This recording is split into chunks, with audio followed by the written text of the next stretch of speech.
And good morning, and thanks for tuning in to the Classic Auto Mall podcast from the Classic Auto Mall studio in Morgantown, Pennsylvania, on a beautiful sunny day, if today happened to be the day you were listening, but it wouldn't be because you won't be able to hear this till a week from tomorrow.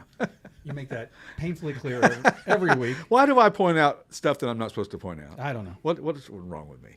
We've been talking music this morning. You're pegging the meter too much. That's sorry. the problem.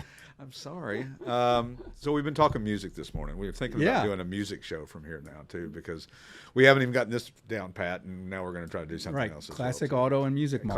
Classic auto, classic music. That's what we play. You know, we play the bridge here in the mall, the Sirius XM station. Called Lay Bridge. No, it's not called Lay Bridge. It is The Bridge. And it's an amazing channel because it plays, listen, at the end of the day, the music that I like may not be the music that people want to listen to while they're looking at cars around here. It might be a little too heavy. Right. But it's sort of background ambient music anyway. It's music-ish. Music-ish, yeah. Yeah, music-ish. James Taylor and all that stuff. Yeah, James Taylor and the band and Carly Simon and Billy Joel. Yep. And, all those acts that are mainstream. And I never liked the cliche 50s thing with the car world. I always thought that everybody wanted to think 50s diner right. and to equate to the classic car museum or collection or whatever. 409 and all those Beach Boys stuff. A little obvious, I like the less obvious. But we should do research on what music makes people buy stuff. There has been studies like what ambient music makes people want to buy stuff. Well, that's a good point, and maybe we should buy this car. Buy subliminal. This car. Yeah. Play it backwards. Yeah, Paul is dead. Yeah. Yeah, exactly. Exactly. Perfect sound effect. We need to record that. Yeah. We were just talking about, I had an aha moment driving down Sunset Strip in 1981 in a Porsche 928, feeling like I was living large, and Rush, Closer to the Heart Live, the first time it had ever been on, came on the radio, and I started crying. Mm-hmm. Mm-hmm. I'm not ashamed to admit that. I shed some tears. It was just a beautiful moment. That's cool. I'll probably cry again. Yeah. Anyway, boy, we had a great week. Man, oh man, oh man. We've been busy around here. And, of course, the weather's better. And what I tell people have the misconception that you can't sell a convertible in the winter and you can't sell a 4x4 truck in the summer. But that's not true anymore because it's summer or winter everywhere at any given time. So when the weather's inclement in Pennsylvania, Arizona's beautiful, sunny, 80 degrees. So people are still buying convertibles in the summer or in the winter, and trucks in the summer. So it's not as if that old adage that people used to say. I get people still who call me all the time and say, "Well, is it a good time to bring my car out?" Mm-hmm. There's no bad time anymore. Right. We're selling 24/7, 365 days a year. So, did you? What the question? Where did cars go this week? That's a good question, Steve. All right. I wish I had that. Got to count answer. how many cars there are. Too. All right. How about Westminster, Maryland? Charleroi. I'm sure I'm going to get a letter around that. Pennsylvania, East Amherst, New York, Kearney, Nebraska, Dumfries, Virginia, Santa Barbara, California, Lansdowne, Pennsylvania, Madisonville, Texas, Audubon, Pennsylvania, Allentown, Pennsylvania, Boca Raton, Florida, Madisonville, Texas. Oh, I said that twice because we sold 4 cars to Madisonville, Texas. Wow. We must be on a streak down in Collector. Madisonville. Yeah. Missoula, Montana, Mankato, Kansas, Davidsonville, Maryland, Londonville, New York, and Westchester, Pennsylvania. 5, 6, 7, 8, 9, 10, 11 states and about 15 cars. We la-di-da. How many cars do we have in inventory? 910. Still good. I'll edit that out. Yeah, well, still steady at 900. But it's been about somewhere around 900 for the last 3 months or so. So we're getting cars in. Yeah, we get these plateaus for whatever reason that we sell about the same amount as we can sign in a week or in a couple of week period. Mm-hmm. And so it just kind of levels out. And then from time to time, people will remove their car from here because, like, we had a guy the other day, and we took his car out to just kind of exercise it and see what's going on. We discovered that there was a little issue with some electrical gremlin, and he said, "You know what? I'm going to take it out, fix that, and then bring it back. Because otherwise, we will put it in the description that there's an electrical gremlin that causes a problem, because that's the way we sell cars." And it's not that he didn't appreciate that. It's just that he wanted to make sure that we didn't have to say that because he wanted to fix it. Mm-hmm. So, so he takes it out, and he'll have it out for a couple of weeks and bring it back, and that issue will be resolved and probably make it a little easier to sell. So I tell people that there are certain things that you should fix and certain things you should not fix when it comes to sell your car. If it's a safety-related issue, fix it. Brakes don't work, fix it. Turn signals don't work, fix it. It won't pass inspection anyway. But if there's a cosmetic rub here or there, or there's a hole in somewhere, or there's a tear in the upholstery, more than likely it's not really worth it to fix it. You're not going to recoup your money by fixing it. So. But if you have questions about that, reach out to one of your car specialists or one of our guys here, and they'll let you know what they recommend when it comes to repairing or not repairing something. Again, back to the safety thing, absolutely, but anything beyond that. But some of the new inventory this week, our buddy Harry Dinwood, he sent us a great 73 Corvette coupe from Knoxville, Tennessee, as Bozo the Clown used to say. Red over medium saddle, 3 owners, 49,000 original miles. 73 Corvettes were underappreciated for many, many, many, many years, and now they're really starting to get a following back. Or maybe a new following, I don't know. Yeah. But this one's got the build sheet, the tank sticker, the original invoice, numbers matching 350 L82, numbers matching turbo hydromatic 400. It's got new wiring all through it. I mean, this is a really neat car. And then it's red over saddle, which is iconic. That's it. That's a great color. That's what you want. That's the one you want, and that's the one that is the most desirable. And it's funny that color dictates price so much. I mean, people don't realize that certain colors. So, back in the day, a green Rolls Royce was supposedly unsaleable. Like nobody wanted a green Rolls Royce. I mean, I can't imagine why, when, or how. But and then you got British Racing Green Jaguars, which are the other end of the spectrum that are very desirable. That's what they want. So it's all in what people want or don't want. And listen, we'll say it, and we'll say it 100 times. We'll say it more than 100 times. Okay. Well, we already said it 100 times. Stance and color make a huge difference on the car. If the car doesn't sit right, if it doesn't look right, if it's not sitting there speaking to you, then it makes it tough to sell. And how do you know if your car has the right stance and color? You really don't. If it spoke to you, it'll probably spoke to somebody. It'll spoke to somebody else. It done been spoke to. That's right. So anyway, that stuff was hard to predict and hard to know, and we can't always advise you on that. But sometimes you never know what's going to speak to somebody. Also in is a really cool 82 Datsun 280ZX in black over tan, which is the right color for those. I mean, you talk about an iconic car in 1982. I was 20 at the time. Right. And that was a car I couldn't afford, but I would love to have had. And it wasn't the most powerful car, out there. It had a 2.8 liter inline six and a T5 5-speed manual, but it was just cool looking. I mean, They are cool, and they were everywhere. I could tell people they were everywhere back. They were. I mean, everybody had one as a daily driver. Now they're so classic. It's and the design is still beautiful. So it just made me think of something interesting. I was looking at something, I can't remember what it was, and they were talking about what car defines the area that you live in. Like, what is the car you see the most? And the one that I see around here, which is really surprising, is 2004, 2005 Acura TLs. Really? Yeah, they were the ones that had the little fender flares on them in the over the wheel arches, and they were just there. You see those everywhere, and gosh, they're now almost 20 years old, and they're everywhere. I see them all the time, and so much so that I'm saying it on the air here. Yeah. I thought you were going to say F-150. Is that your area? No, around here. I figure. But what is the car that defines the area that you live in, which is not that far from here? So. I really have to think about that. Well, I was hoping for a quicker answer. I mean, I live in the burbs, so I would say minivan years ago, but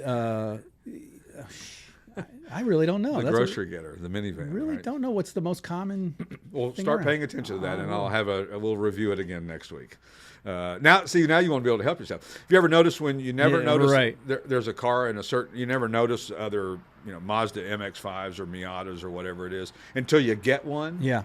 And then all of a sudden, that's right. It's like you see 1,000 of them. Everywhere. Or you want to buy something and then it starts appearing everywhere. Yeah, because maybe you weren't paying attention before. Right. Or maybe you were. I don't know. But anyway, the Datsun 280ZX, 26,000 original miles, fully known history from new. Just an amazing car and very iconic. And don't miss that one. It won't last for long. That's right. They never do. They really don't. Stuff like that just doesn't last. And then another one, which is iconic, the 57 Chevrolet Bel Air two-door hardtop. This one's Matador red over red and black. It's restored, and it's a mild resto mod, but it's really well done. But it's got an Edelbrock intake and carb. It's got an AirTech heat and AC. It's kind of a retro interior. It's got a 2-speed Power Glide automatic transmission, 283 V8. So it looks like a stock car, but it's got some modern touches, just enough to make it a little bit more user-friendly and drivable. And it's so well done. I've been saying if you're in the market for a Tri-5, Classic Auto Mall is your place. And we have every kind of every level of mods or stock. Yeah, exactly. So we have a nice selection of Tri-5 Chevys. And, what was that? There you go. That was you hitting That was me. peak in the meter. Yeah. Sorry about that, JR. Yeah, we get a lot of those in from time to time, and then there'll be periods of time where we won't get them in. It's it's hit or miss. So if you're in the market for one now's a good time because we do have quite a good inventory of them. Also got in a '69 Chevrolet Camaro Yenko clone. It's orange over orange, and as Peter says, hugger orange eye candy. Which he loves to say eye candy. This one's got a 496 500 horsepower V8, a Muncie M22 rock crusher, a Ford 9-inch axle, 4-wheel power disc brakes, and vintage air and heat. So what's your thought on a Ford 9-inch on a Camaro Yenko clone? Yeah, it's pretty common I know. modification. I know. Something about those Ford 9-inch axles that apparently are People love desirable. them. Yes.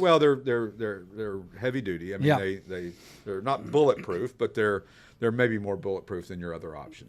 And then also a '69 Volkswagen El Lobo dune buggy, orange metallic over black. It's got a fiberglass El Lobo body. It's got a basically new 1600cc flat four with a 4-speed manual.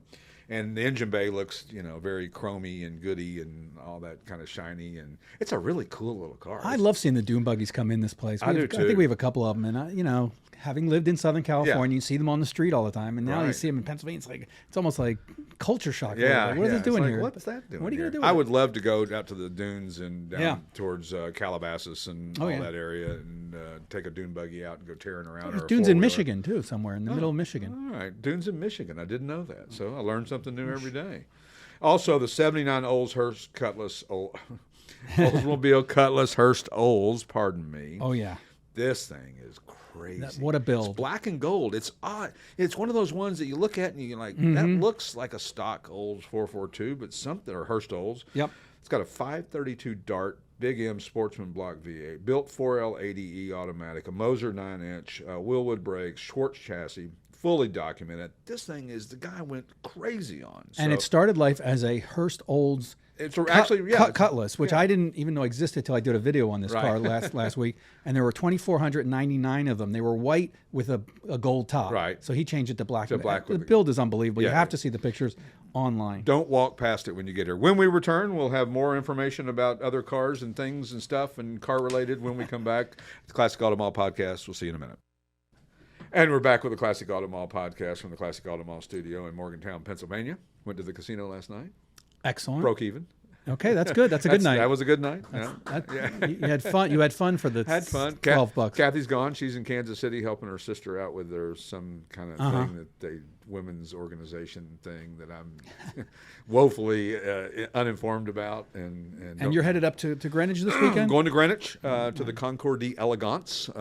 Saturday night they have a welcoming party reception, and then Sunday is the Concours. And it's a fun event. Greenwich is a cool part of the world. It's great. It really is. It's there's a lot of great cars in that part of the world too. I mean, you're just driving around town, you just see everything. I mean, it's the Beverly Hills of the East Coast. It really is. Yeah, it really is, and not in a snobby way. It's not. It doesn't feel like some of the places that you go to. It's people are really friendly and nice. It's kind of like Pennsylvania. I always thought Pennsylvania was the North, and I always said, oh, people are, different than in the South, and they're, short and rude, and no, they're not. They're not very nice people around here, and so stop saying that. I moved back from California. People are like, oh, it's going to be. I wanted to move back because I felt people were nicer here than they were in Los Angeles. Los Angeles was very difficult. If you couldn't offer somebody something, then you were a bother. You were not connected, and you were disconnected. You didn't get invited to the cool parties. That's right. I wonder what my life would have been had I stayed, though. It's always, you always think, I wonder what I would have, would I've been in classic cars? Would I have done something different out there? I was in we were in the iron-on transfer T-shirt business. Oh, is that right? Yeah, and then we made tour jackets for rock stars. Oh, wow.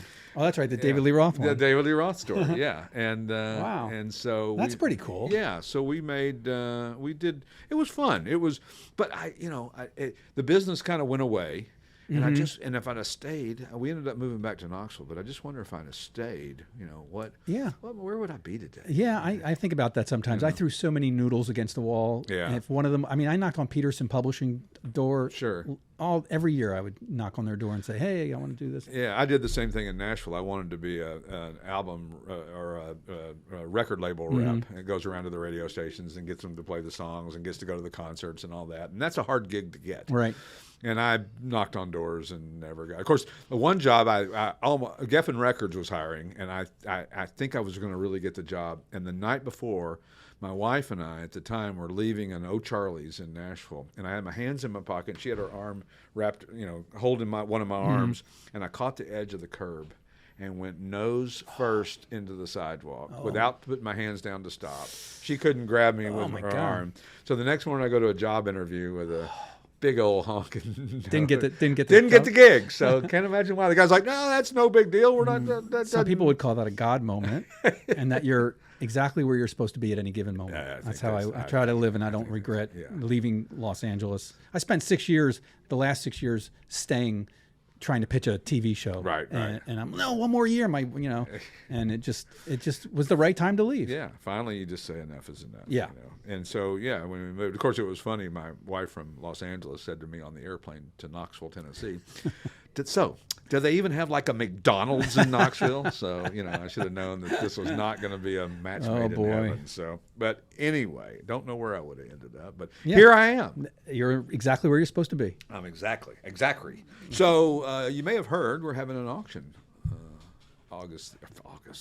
Well, we're going to start in August. September the 15th, excuse me. We're having an auction here, a live auction, September 15th of 2023. We're going to limit it to 125 cars. It'll start at 11 a.m. with memorabilia, and then we'll morph into cars around noon. We'll probably run till about 4:30 or 5 with cars. And then we're going to have a party afterwards for all the consigners and bidders and staff. Right. And if you've got a great car that's already here, then we'd love to talk to you about the auction. Or if you have a car that's not here but might make sense for the auction, we'll take a limited amount of outside inventory. Our goal is to kind of clear out the show, eat out the freezer. Yeah. It's kind of to clear it out a little bit. We got some cars that have been here a little bit longer than maybe they should have been. So we're gonna try to find some new homes for them, and we're talking to the owners about adjusting some pricing and things like that, so it's maybe more saleable. And we're gonna attract, I think, a whole new set of people that will learn about not only our auction but about Classic Automall, what we do here and why we do it and how we do it. And all that good stuff, and hopefully they'll like all of our guys. And we've got some new crew members coming on, a couple of new car specialists that are jumping right in head first, and that's the only way to do it, isn't it? You would know that from experience. Jump in. There's the only way to do it. You cannot explain how this business works. Fortunately, most of the existing car specialists are nice, and we'll walk you through it. Especially Garrett. Garrett's a good guy. Garrett's a good guy. He's a good he's like a natural teacher. He really is. Garrett is one of those. That's my stepson. That's right. And Garrett is one of those who likes to help everybody. Problem with a guy like Garrett is he wants to help everybody, but not everybody wants to help him, and that you have to. It has to be a two-way street. So I'll leave it at that. But Garrett's one of those good guys who doesn't want anybody to be left behind. Yeah. What the heck was that? I don't know. JR fell asleep at the wheel in the control room. So thanks, JR. And so anyway, back to the auction.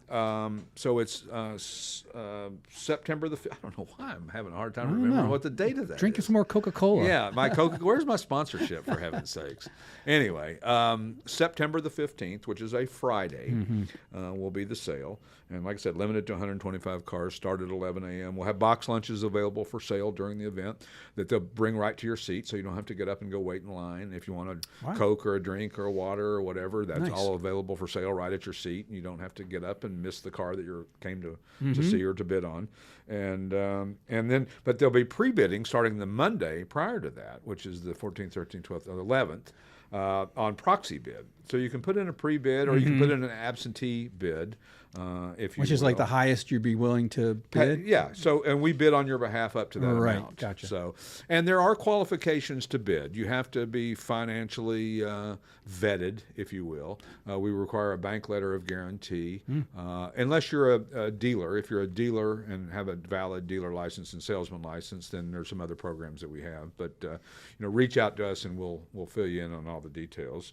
And it ought to be a lot of fun. I've got the crew coming in from that I've worked with over the years. Brent Earlywine is a fantastic auctioneer from Kokomo, Indiana, and Marty Hill is the best ringman in the business, and he's from somewhere in Oklahoma. I can't think of the name for some reason, but Marty's amazing. Marty, fun to watch Marty working three guys at the same time. He can pull it off and do it, and it's not English style auctioneering that we do. It's not quite as heavy duty as maybe some of the things you've seen, but it's not English style. It's not. Now for our next bid, it will be. Do I see 500? Like Sotheby's. 500. Oh, 505. I see 510. I see 5. This is more like 5, 7, 11, 12. So, what? Did I buy that? No. Listen, if you have any concerns or questions about bidding, we can walk you through it. It's not, you don't scratch your nose and own a car. Right. We always verify that you were in fact bidding. We don't just take your bid and, handcuff you to your chair until you pay us. Right. So yeah, and if you need to, like I said, if you've got any questions on the process, we're happy to help.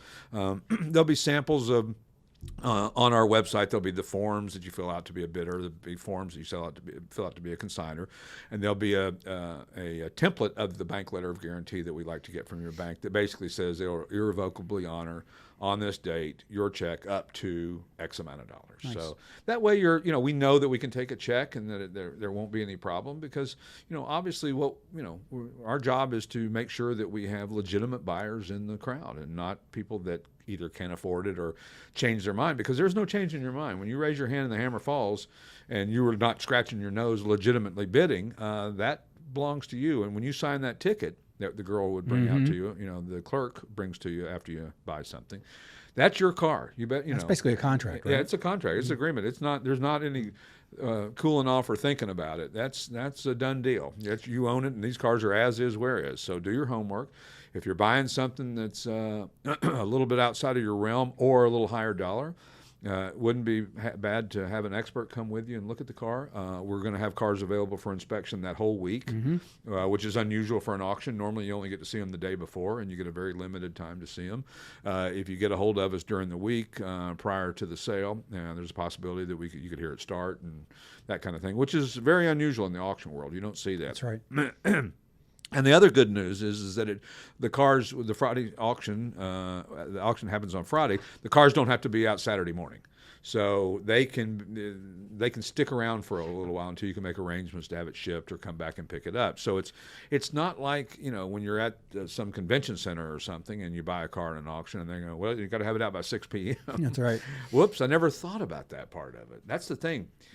So if you have any questions or if there's anything you haven't thought about, we'll be glad to, kind of fill you in and walk you through it, and happy to help you. And that's what we'll have not only Marty Hill as our ringman, but we'll have 3 other guys as our ringmen as well too. And they can guide you. They can tell you, look, if there's something you're interested in, make sure you get my attention, so that I know that you have some interest in this car, whether you raise your hand or not to bid on it. Is irrelevant. You just want them to know that you do have some interest in it, so they won't miss you. You don't want to say, "Well, I wanted to bid, but nobody was looking. I was waving my hand over there." Right. Also, don't wave at your friend across the hall. Across the hall. No, Joe. Hey, I'm looking forward to it. I think it's going to be exciting. To see hundreds of people in here potentially. Absolutely. And dressed up. Yeah.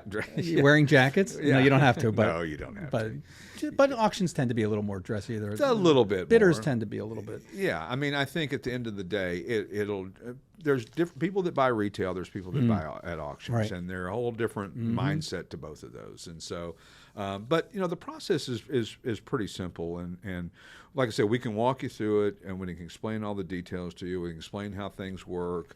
We can explain what you got to listen to the auctioneer when you're interested in buying a car, because the description we wrote on the car a month earlier, something could have changed. And what the auctioneer says supersedes anything else that has been written or said about the car previous to that. So if we were to find out that something were not numbers matching that we had in the past had claimed it was numbers matching, they would make that announcement. Or if the title is in transit, and you say, well, what does title in transit mean? Well, it means that the title is not here.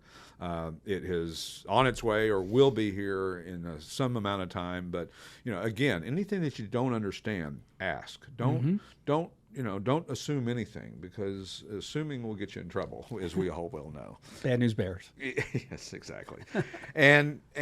But any questions prior to or during the event, we're happy to help. We'll have guys with the shirts on that say Classic Auto Mall Auction wandering around. We'll have the ringmen. We'll have the auctioneers. We'll have all of our staff, and everybody's here to help you in any way, shape, or form that they can, because we want you to be educated about this, because we want to make this an annual event. And we want to make sure that people don't go away going, well, I didn't mean to buy that, or I should have bought that, but I didn't know what I was doing, or nobody told me how to register to bid, or anything like that. And just to reiterate, some stuff will be on reserve and some no reserve. That's correct. And no reserve means that it sells to the highest bidder regardless of price. Great. And when that hammer falls, whoever was the highest bidder owns it. If it has a reserve, then it doesn't sell until until the car either meets its reserve, meaning the minimum price that the seller has agreed to sell it for, or the seller decides during the auction process, the minute or minute and a half or 2 minutes that the car is on the block, to lower the reserve to closer to the number that maybe it's bidding at. So say a guy wants $50,000 and the bidding gets up to 42 and kind of stops. Sometimes the guy will say he's going to lift the reserve, and he wanted 50, but now he'll sell it for this reserve, and then sometimes the bidding stops and it ends, and the guy who was at 42 owns it, and sometimes the bidding continues on and it goes even higher. So will most of the owners be present that day? The owners are required to be present. Okay. We want them on the block with their car, because there are decisions to be made. And so you don't want to be somewhere else and we miss the sale. Gotcha. Because there's nothing worse than coming to the auction company and saying, that guy, that offer we had 3 hours ago, I'll take. Well, that's long gone. And no different than the buyer. The buyer will say, well, I would have paid more. Well, somebody's already bought it. Right. So, anyway, we'll explain a couple other things when we come back and when we return with the Classic Auto Mall podcast from the Classic Auto Mall studio in Morgantown, Pennsylvania. We'll see you in a minute. And we're back with the Classic Auto Mall podcast from the Classic Auto Mall studio in Morgantown. What are you laughing at? I was waiting for the 3, 2, 1, but we don't. He did it. You're just not looking. Yeah. Well, that's why. Sorry, I keep banging into that. We'll fix that. JR, get on that. Fix that. Banging his pusher. So anyway, we were talking about the auction, and like I said, you got any questions, stuff will be on our website probably in about a week from when this airs. So probably sometime around the middle of June, we'll have some stuff up on the website and start having some cars that are going to be in the sale. And awesome. And we're asking people, if you've got a car here for sale, we will go ahead and register it if you're interested. It's $250 entry fee. Commission is 10%, minimum $500. And if you register the car between now and August 1st, and it sells before August 1st, we'll refund your $250. If it doesn't sell by August 1st, it will officially be in the auction, and it will go off the market until September 15th. So 45 days it will be here, but it will not be offered for sale. We're gonna just tell people from that point forward, the only way to buy this car is to buy it at auction, either through proxy bid, telephone bidding, absentee bidding, online bidding, or in-person bidding. So you got all those different options. So if you see something you like and you're not going to be able to be here, we've got ways for you to bid. If you're here and got to leave early before a car crosses the block, you can leave an absentee bid with one of our representatives, and happy to help you through all that and explain all the ins and outs of that. So it ought to be a lot of fun, and hopefully it works out, and we could make a living off of this. We could get on television. Might be on television. Yeah, that's right. And we are going to film it. It will be on. We're going to run it live on YouTube, Facebook and YouTube, and it'll maybe TikTok as well. Stream live. So so watch for that as well too. Sure. So somebody, I don't know where this came from. Somebody asked me the other day, did General Motors ever make a V12? They did. Back in the day. Back the day. 1961 to 65, 11.5 liter V12 they made. Guess what the miles per gallon was? 3. 3 miles per gallon? Yeah, but gas was like 6 cents a gallon. Yeah, and the oil capacity was 4, gallons. Wow. Not very practical. No, and it only had 299 horsepower. Oh my God, well, that's actually pretty good. You know that Cadillac considered putting a V12 in the Eldorado in the late 60s. That was going to be their flagship car, and they ended up putting.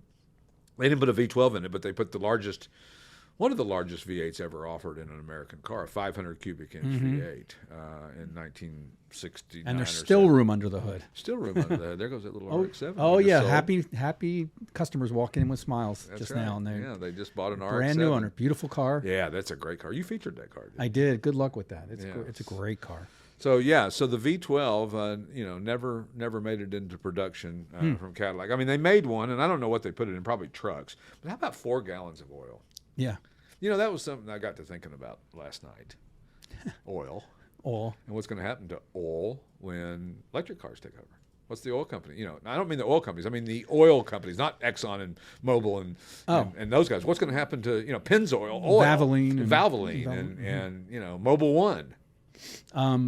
I don't know. What about the guys who make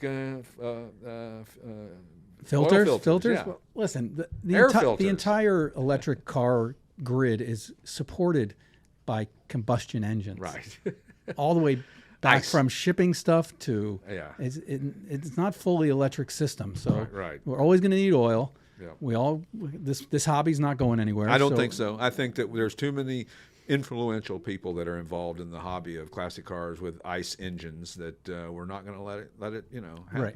ICE is internal combustion. That's right. Yeah, it's just sounds better than internal combustion. Internal combustion engines. It's less triggering. It's less triggering. It's like somebody said, I'll never forget this. We were at a car that the carburetor caught on fire back in the back of our room back here, and one of the guys said, start it and put your foot all the way to the floor and start it, and it'll suck the fire down into the engine. They go, oh my God, it'll blow up the engine. That's what happens in an engine. It has fire. That's what it does. There are usually like 8 explosions happening for every revolutions per minute. That's how many times it explodes. That's what it does. That's right. So you're like sucking fire into the engine. Yeah. That's a good place for it to be. Somebody told me once that if you have a fire in the engine compartment, to leave the car running Right. as opposed to turning it off. I don't know. Don't spray a fire extinguisher into it, especially into the carburetor. That's a bad idea. Oh. And the air cleaners also act as a respirator, if you will. They keep the car from flaming up or catching on fire. So it does that as well too. But yeah, the best thing to do if the car's not started and the carburetor is on fire, floor it and start the car because it'll suck that fire down into the engine. Where it explodes. Where it explodes. But it's so funny. We were like, no, my God. I had a car catch on fire one time, and I called the fire department, and they came out, and I was standing behind a tree, and they go, what are you doing? I go, we don't know how to open the hood on this Z28. I go, I don't want to get blown up. They go, that's just television. They don't blow up. That's right. Of course, until they do. Yeah, right. Yeah, I'm not buying that. It's not my first time at a left-hand hammer. I used to watch Emergency. Remember that show? Yeah. Cars blow up. I thought it was a Cyclone. Sorry, got excited. It's an Extreme. Chevy Extreme coming in. Not a bad truck, though. Those are cool. Yes, they're very nice. Yeah. I would totally drive one. You are such a mini truck snob. Unfortunately, I have an expressive face, so what you can't see on the radio or the podcast. Aren't we filming this? Yeah, but not straight on. So I just see the curl of your smirk. I make the slightest thing. People go, "What's wrong? What's wrong?" Extremes. We in the Cyclone Typhoon community we look down on Extremes, but S10s all around are great trucks. Have you seen the new Ford Ranger and the new Chevy Colorados? They're kind of interesting. Are they? No, I haven't seen. They're actually the size of what pickups used to be. Okay. Now regular, F-1500s are like huge. That Denali. It's just ridiculously big. It's huge. Yeah, I was at a Mustang and Ford show last weekend in Cambridge, Pennsylvania, Chester County, and a guy had a Shelby Super Snake F-150, and they only made not many, a couple thousand, if that, and it's a beast. It's a gigantic, but it has 700 horsepower, 775. Wow, that's crazy. Amazing. So I'm just a try all these Mustangs, and I'm in a field of Mustangs. 300 you're Mustangs gravitating to the truck, right to the truck, right to the. I don't know what it is. I know it's funny things that catch your attention when you're when you think you should be paying attention to X and you see this and you go no, this is way cooler to me. And I think it's because you and I have been around so many cars, and so you get I hate to say it, a little bit jaded, you know. And I love what Peter, our writer, does. And I've said this before. A 76 Corvette, usually I would just walk past because they were not high horsepower. They were, you know, they were just a car back then. They made a ton of them. You saw them everywhere. But the way Peter writes about it, and I say this, and if you read his words and then go look at it, you have a new appreciation for that car and a new perspective on it, because all of a sudden it's like, you know what, this is a pretty cool looking car. You know, it wasn't to be ignored, or just because it only had 180 horsepower or something. Nothing wrong with 180 horsepower. Right. Nothing wrong with a 305 or a 350. You know, gosh, some of the best DZ 302 Z28. For sure. You know, I mean, there was plenty of engines that were small blocks or low, you know, smaller in cubic inches that were 289s were amazing engines. Still are amazing engines, right? So, yeah, rock solid. 327s, you don't dismiss those. No. But you go a 305 Chevy, oh, well. Of course, they were smogged up when the 305s came out, so it wasn't comparing apples to kumquats. Or apples to apples. Which gets back to the extreme, because they put I forget what engine's in it, but it's not a it looks fast. They look great. They have the cladding on them, but they're not cyclone fast. The conversation we had about the second or the last generation of the Thunderbird. Yep. And on the Prowler. That's right. They were both woefully underpowered for whatever reason. I still don't understand that. I still don't understand why they didn't put a small Hemi in the Prowler. And make it really cool and powerful and performance oriented. Yeah. Same with the Thunderbird. You know, why they could have put the show engine in the Thunderbird, the Yamaha engine, which would have been a really nice great engine. Those SHOs are so cool. I had one. We have one here. It's 89. 89 was it? Yeah. Yeah, it's 89 high mileage, but it's you don't see them. It's just a cool car. It is. You know, don't dismiss and it's it. Stick. It's a stick, and it's still got a lot of life left in it. You know, it's not like it's all used up. It's still got a lot going for it, and I think it's something that you should give a look-see, and especially because I think they're going to be future collectibles too as well. I think that the SHOs, they are, with the Yamaha engine, and people, Yamaha made an engine. Well, they made motorcycle engines, so it's not that much of a stretch. It's like Mercury making the Corvette engine. The Mercury Marines have all the the V8s and the 350s and stuff that they put in them. So, but anyway, we used to do speaking of Marine, a buddy of mine down in South Florida had a 30-foot Shadow Cat back in the day with twin 350s with 600 horsepower in it, and that thing was a monster. It was scary. It was a catamaran, and which is interesting because a deep V was the fast boats back in the day. When Don Arno from Cigarette and Donzi and all that was building boats, and then they started making catamarans, which basically were two V's on a boat. So you had a hollow center and then two sponsons or pontoons, if you will, like a pontoon boat, but not like a pontoon. That's the ones you see racing. Yeah, they're racing and the offshore racing stuff that you see. And we spent back in 1985, we were in Key West for the World Finals for the offshore powerboat racing, and it was unbelievable how fast those boats were. And you watch the Apache V-hull 42-foot Apache doing 110 miles an hour through rough seas, and they're launching out the air. There's a picture in my office. Have you seen that picture? Oh, yeah, that's right. Completely out of the water. This was our Shadow Cat, completely out of the water, no props touching the water whatsoever. And that's why you have a throttle man in offshore powerboat racing, because when those propellers come out of the water, if they lose that resistance, they'll free spin. I mean, they'll spin way faster than they're supposed to. If you got a boat in the water and the propellers are in the water, there's resistance, and so it only gets to a certain he's pulling RPM. back on the throttle every time it's out of the water. Yeah, you got to, and you listen to a guy who really works the throttles, like Bob Cicini, who used to be the throttle man for Apache. Listen to him work those throttles. Every time that thing comes out of the water, the minute that pitch changes, he knows to pull it back, but then he's got to be, the minute that boat touches water again, he's got to be back on it. So this is a sport that is a little better on television than car racing, but if you've ever seen boat racing in person, they are flying. It's like drag racing. It's crazy how fast those are going. You go to a drag race and you go, I had no idea how. I mean, you watch it on TV and you go, okay, that seems okay. And Formula One racing is the same way on the acceleration, to be sitting between like a hairpin and a long straight in between, and to watch the acceleration of those cars. Yeah. But same with these boats. I mean, you don't realize how fast they're going. 90 miles an hour on water is like a billion on land. It's so fast. It is way fast. I don't know how many knots that is, but it's fast. Knots. Yeah. Knots. So, and I'll tell you the interesting thing about being in an offshore boat off the coast of Florida is you don't, like when you see a wave coming, you don't like ride up the wave and then go down the wave. All of a sudden you're scatting along and the bottom just drops out from under you. And it's really,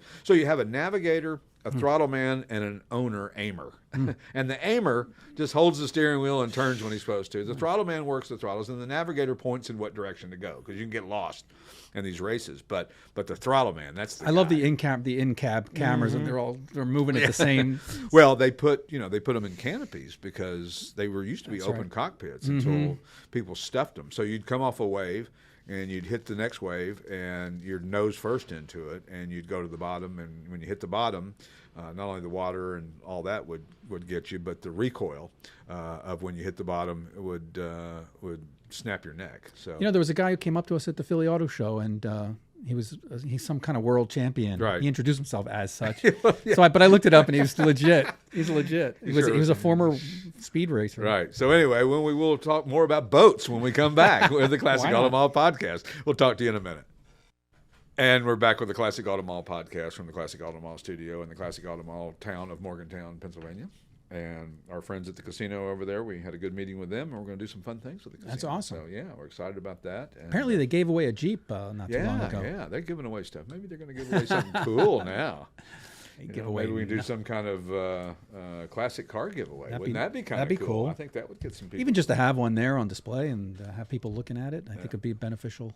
Absolutely. So I got to tell you a funny story. So we were at the World Finals in Key West in 1985, and the guy I worked for was a trust fund baby guy and had all kinds of money. And he had a 6-door Mercedes Latois 1000 SEL Mercedes, some built in Belgium or something, some crazy thing. And we thought we were the cat's meow running around Key West. And the roads are narrow as you'd be like in France. It's like you can barely get around anywhere.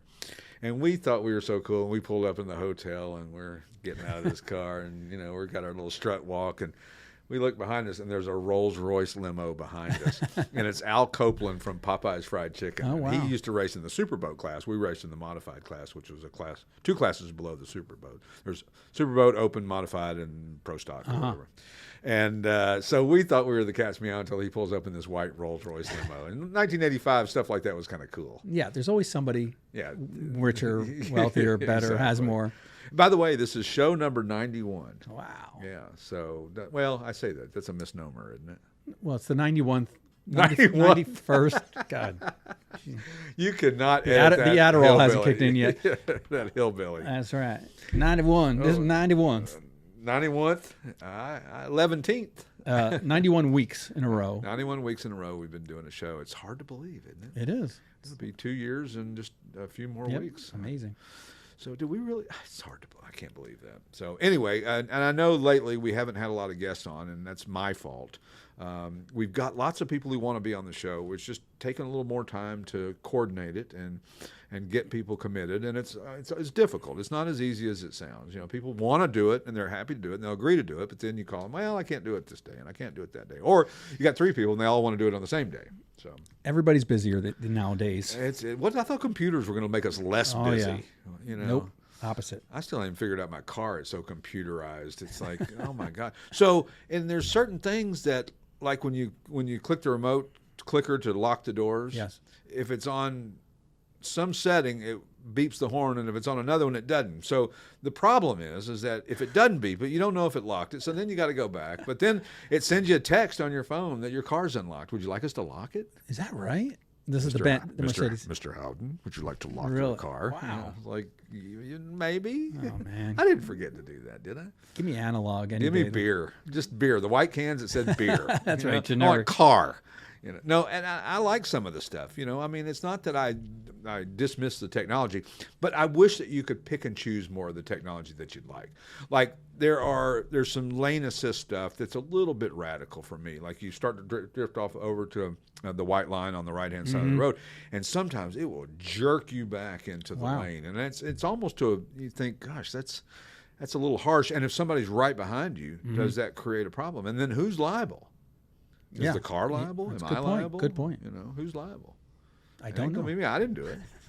When I got that truck, I was driving down the highway, and it slammed on the brakes. It was like a bug got in front of the camera or something, and it thought that I was in impending doom. Does your car come with any kind of dash cam or anything like that? It does not. I mean, that I know. Maybe it's got one. They just didn't tell me. Right.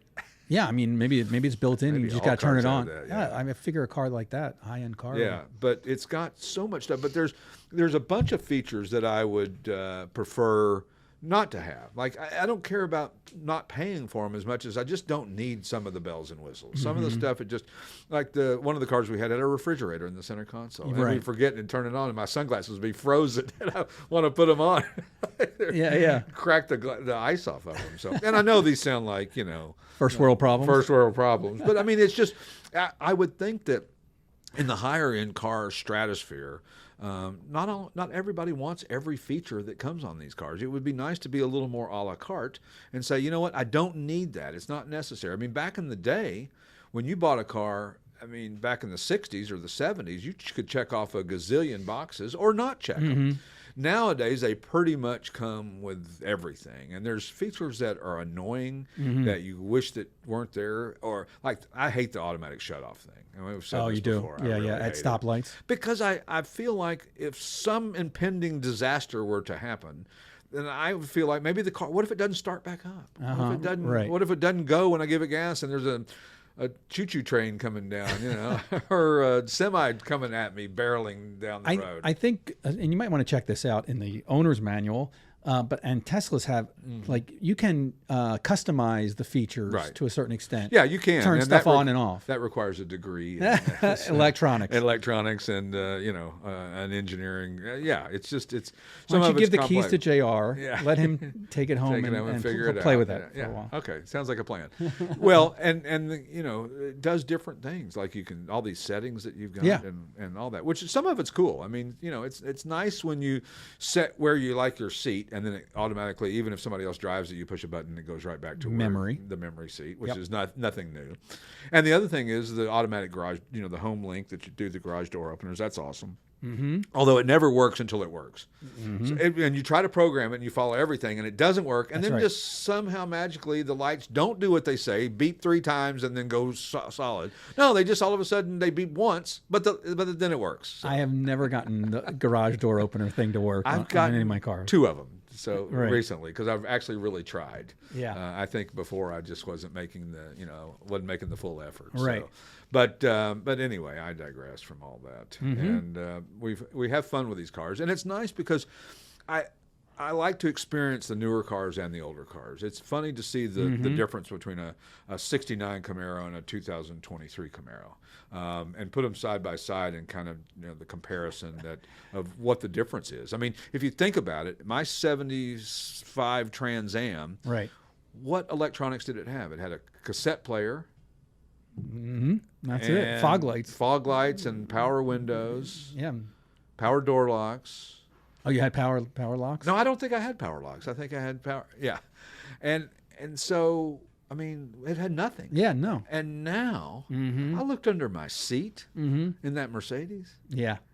It looks like the computer center. It's like 400 wires under a seat. I'm like, what if that catches on fire? Oh my goodness. Well, you can start the car and floor it. Yeah. If it catches on fire. Suck the gas back into the engine. Fire back down in the engine. Yeah. Where it combusts. Well, it blowed up. It done blowed up. So. Well, my 2000 BMW does not have a key fob thingamajig to unlock the doors. And you have to manually. Yeah, it's crazy. So, but it has a light on the key fob to light up the. Couldn't they have done away with the light and actually made the clicking thing work? I'm constantly trying to lock the car with the light. I rented a car not too long ago, and I may have said this, and if I did, I apologize, but you're going to hear it anyway because I don't got really got a lot of new listeners. Yeah. So I rented like a Nissan Versa. Oh. I didn't mean to. They just put me in it because they said it was a large car. It's not. Wow. And it had roll-up windows and manual door locks, and it was a 4-door. Yeah. And we were on vacation, and we had kids with us. Every time you stopped, if you were by yourself, you had to go to every door and lock it. You had to go to every window and roll it up. I mean, it was like, it was very cumbersome. Right. I mean, I don't mean to sound like a snob. Right. but it was not fun. I don't wish. I want power stuff. Some things you want. I don't need everything power. I don't need this and that. I don't need heated armrests. That's one of the features. That's right. You told me that. Yeah. That's so stupid. So in the wintertime, after you're done shoveling the driveway, you get in and your arm will be warm. Yeah, I don't think if you drive a Mercedes GLS 580 that you're going to be shoveling your yard, but you never know. You know? And they have just all kinds of weird stuff that it is what it is. So, but. You know, it's funny the way that, like we said, modern technology has happened in cars, and you think, you know, where can they go from here? I mean, technology-wise, do you think there'll be a revolt? You think people will say, you know what, I don't want any new stuff like beer? I mean, could we? You think people would just say? I know that a lot of the millennials don't care about any of the features on a car. They want a very bare bones minimum car. They don't care about all that stuff. They want something that'll get them from point A to point B, and I used to make fun of people like that because I'm a car guy. And then I realized, you know, just because they're not into it doesn't mean that they're wrong and I'm right. They just don't know what they're missing. They don't know what they're missing. Right. And no different than resto mods. The people that, I don't want all the bother of an old car. Well, some of that's charming. You know, some of that's part of the ownership process. Yes, it doesn't ride as nice. Yes, it requires more effort. Yes, the steering is a little heavier than you're used to. But that's all part of the experience. Absolutely. I mean, it's why this hobby is so huge. Yeah, Model A Fords, Model T Fords, you know, they're difficult to drive, and that's okay. You don't. If everything was easy, everybody'd be doing it. Right. You know, and it's very refreshing sometimes to get in the car with the hand crank windows and the lock. It's not when you're living in a practical day-to-day scenario. Right. It's one thing if you're going out on a Sunday drive, and you kind of prepare for Sure. what it is the car does or does not have. Do I need to go ahead and roll the windows down ahead of time? You know, you think through this thing. You're not in a hurry to get to work, and oh my God, I got to do this and I got to do that, and whatever it may be. And you know. And the other problem is the price of new cars has just gotten outrageous. I mean, I saw the 2024 GMC electric Denali. The starting price is $108,000. Yeah. For a pickup truck. That's out of reach for a lot of people. I mean, my goodness, what's your, a car payment on a $108,000 car? I mean, again, we talk about things that maybe don't affect people that buy these kind of cars, but the car payment's got to be, $1,100, $1,200 a month. Sure. Who can afford that? Yeah. I mean, and with gas, so pricey. The electric vehicles have some advantages, I guess, on that if it works in your scenario. But you got to charge it, and they don't charge them for free, right? Don't charge it for free. What do you pay if you charge your car at a charging station? I've seen videos on it. It's not as much as gas, well, obviously, right. But you have to sit there for 30 minutes, right, so it costs you time. And I just saw that Ford is going to have the same kind of receptacles that Tesla has now, that they'll be able to be charged at their Tesla. I guess that makes sense. Yeah, I guess there was. You could only charge it at certain, only certain types of cars at certain charging stations. Right. So, I'm learning all this stuff because God forbid one day I might have to, try one out. I don't think I've ever driven.